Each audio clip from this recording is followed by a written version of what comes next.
मेवा पाकिरहेछ अनि साथी ऊ आरी बोकेर ऊ पनि हिँडिरहेको छ हैन। यहाँ चाहिँ के छ भनेर चाहिँ अहिले भन्नु भन्दा अलिक सन्चो नभएको अवस्था त्यही हो। सन्चो नभए नि त्यही फ्रेस हुनको लागि चाहिँ हैन बिरुवाहरू फलफुलहरू हेर्यो भने चाहिँ फ्रेस हुन्छ नि त मान्छे। अनि त्यही भएर उसलाई पनि फ्रेस भन्छ। ऊ यहाँ हेर्नु मम एभोकाडो यस्तो गरी एभोकाडो फलिरहेछ नि।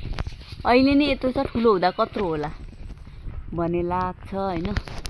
यहाँ चाहिँ उहाँहरूको फर्म छिर्दैछौँ। अब यो चाहिँ यो सबै सुपारीको बिरुवा हो हैन। अनि यहाँनिर चाहिँ कस्तो राम्रो सेवा सुविधा भएको छ क्या। पानी 24 आवर रहेछ यहाँनिर। जन्माउनु लागेको छ बङ्गुर। पानी चाहिँ सधैँभरि यत्तिकै आउँछ अरे यो पानी भन्ने हुन्थ्यो। अनि यहाँ फाइनल्ली दाजुको फार्ममा चाहिँ ड्राइगन फ्रुट कति धेरै फलेको छ। आज ड्राइगन फ्रुट टिप्ने पालो पर्ने छ। यही टिप्नु लागेको खास ड्राइगन फ्रुट छ है। यस्तो दामी दामी छैन। यहाँ आएपछि त नजाउँ लाग्छ नि। के गर्नु र ड्राइगन छ है।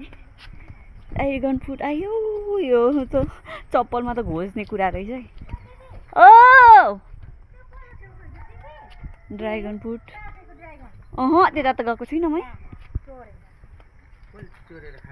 अघि घाँस बोक्नेले होला नि। यो चाहिँ ऊ पाइनाप्पल।